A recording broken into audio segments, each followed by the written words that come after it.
하나님의 말씀을 교독하겠습니다. 하박국 3장 1절입니다. 하박국 3장 1절. 시기 온옷에 맞춘 선지자 하박국의 기도라. 여호와여, 내가 주께 대한 소문을 듣고 놀랐나이다. 여호와여, 주는 주의 일을 이 수년 내에 부응하게 하옵소서. 이 수년 내에 나타내시옵소서.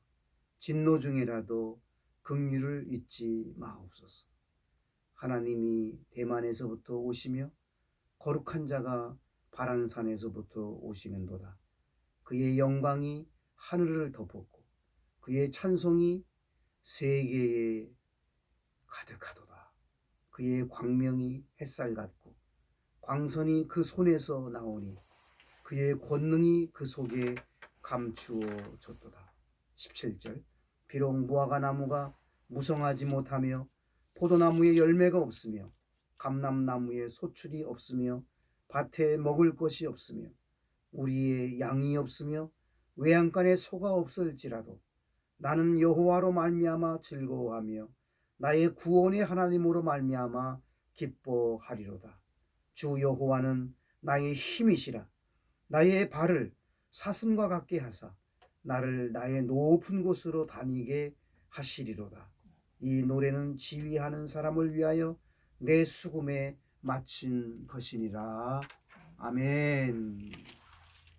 아멘. 하박국의 기도라고 오늘 1절은 오늘 본문을 소개해 주고 있습니다. 하박국 선지자의 기도를 우리가 함께 살펴보면서 하나님이 나에게 주시는 주의 음성을 들었으면 합니다.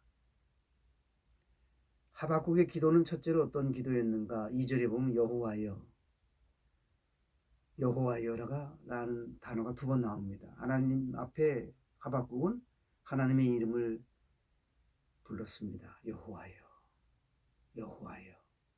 우리도 오늘 하루, 전생애를 살아가면서 하나님을 많이 부르실 수 있기를 바랍니다. 때마다 일마다 매 순간마다 아버지, 하나님, 여호와여, 야훼여. 하나님의 이름을 많이 부르십시오. 하나님의 이름을 부를 수 있는 특권이 우리에게 있습니다. 아무도 하나님의 이름을 마음대로 부를 수 없지만 우리가 하나님의 이름을 부를 수 있다는 것이 얼마나 영광스러운 일입니까? 오늘도 하나님의 이름을 많이 부르시면서 하나님의 그러한 관심을 받으며 살아가는 행복한 하루 되시기를 축복합니다. 두 번째로 하박국의 기도는 어떤 기도였습니까? 2절을 계속해서 보면 내가 주께 대한 소문을 듣고 놀랐나이다 그랬어요. 소문이라는 단어가 나와요.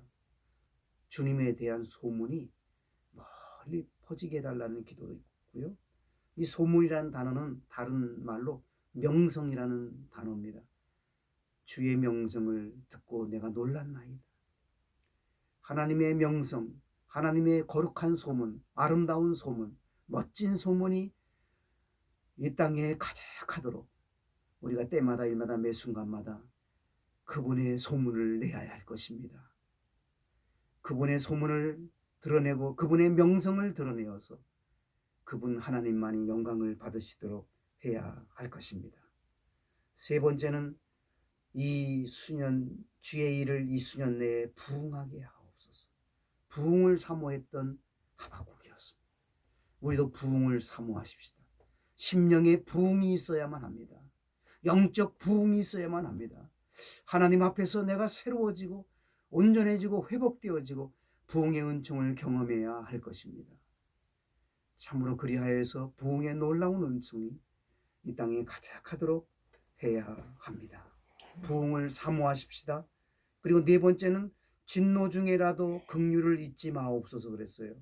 하나님이 코로나의 진노 가운데에서도 긍휼을 잊지 마시기를 우리는 기도해야 됩니다. 긍휼을 잊지 말라고 하는 말은 어머니 마음으로 불쌍히 여겨달라는 그러한 기도예요. 하나님, 어머니 마음으로 불쌍히 여겨 주옵소서. 불쌍히 여겨 주시옵소서. 진노 중에라도 긍휼을 잊지 마시고 긍휼을 베풀어 주시옵소서라고 우리가 기도해야 합니다. 긍휼의 소원을 품고 기도하실 수 있기를 바랍니다. 그러할 때에 3절에 어떤 역사가 나옵니까? 3절 하반절에 보면 그의 영광이 하늘을 덮었고 그의 찬송이 세계에 가득하도다. 하나님의 영광이 하늘을 덮게 됩니다. 하나님을 찬양하는 찬송이 세계에 가득하게 됩니다.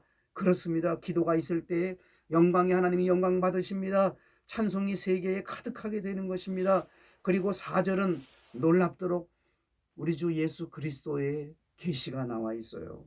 구약 성경을 한마디로 요약을 하면 뭡니까?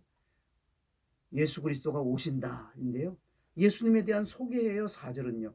그의 광명이 햇빛 같고 광선이 그의 손에서 나오니 그의 권능이 그 속에 감추어졌도다. 예수님의 손이 닿는 곳마다 치유의 광선이 비춰졌습니다. 예수님의 손이 닿는 곳마다 놀라운 기적과 놀라운 역사가 이루어졌습니다.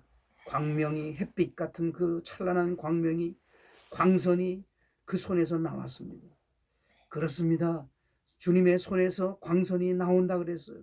주의 손을 사모하시기를 바랍니다. 그 권능이 그 손에 감추어져 있습니다. 그 속은 그 손입니다. 그 주님에게 그 권능이 감춰졌습니다. 주님에게로부터 권능이 나오는 겁니다. 권세와 능력은 주 예수 그리스도로 말미암아 이루어지는 것입니다. 예수님의 권세와 능력, 보혈의 권세와 능력이 그 손에서 그분에게서 그 속에서 나온다고 말씀했습니다. 오늘도 예수 그리스도의 놀라우신 은총을 사모할 때 찬란한 빛이 햇빛 같은 햇빛보다 더 7배 밝은 그 빛이 광선이 그 손에서 나와서 우리를 치유하고 우리를 회복시켜 주시고 우리를 새롭게 하고 놀라운 은혜로 우리에게 감싸 주실 것입니다. 또한 17절에 보면 우리의 인생이 없는 인생이 된다 할지라도 하나님 앞에서 우리의 믿음을 바로 가져야 된다고 말씀하고 있어요. 17절에 보면 없으며라는 단어가 5번 나와요. 무화과 나무가 무성하지 못하며 포도나무에 열매가 없으며 감람나무에 소출이 없으며 밭에 먹을 것이 없으며 우리의 양이 없으며 외양간에 소가 없을지라도 없는 것 투성입니다. 없다고 우리가 좌절하고 낙심할 것 없습니다. 비록 없다 할지라도 18절 뭐라 그랬어요? 하박국은 이렇게 하박국 선지자는 이렇게 고백합니다. 나는 여호와로 말미암아 즐거워하며 나의 구원의 하나님으로 말미암아 기뻐하리로다. 할렐루야. 그렇습니다. 여호와로 말미암아 즐거워해야 됩니다. 여호와 하나님으로 말미암아 기뻐해야 됩니다. 또 여호와를 기뻐하라. 그가 내 마음의 소원을 이루어 주시리로다라고 말씀하셨습니다. 하나님을 즐거워하고 하나님 향하여 기뻐하십시오. 하나님께 향한 즐거움과 기쁨이 우리에게 있어야만 합니다. 그래야 우리 하나님께서 영광을 받아주시고 하나님의 일하심이 하나님의 역사하심이 우리 가운데 이루어질 것입니다. 그래서 19절 마지막 절은 뭐라고 말씀합니까? 주 여호와는 나의 힘이시라 그랬어요. 하나님의 힘이 공급되어지는 것입니다. 하나님이 주신 새 힘이 공급될 것입니다. 나의 발이 사슴같이 될 것입니다. 날렵한 발이 될 것입니다. 나의 발이 어디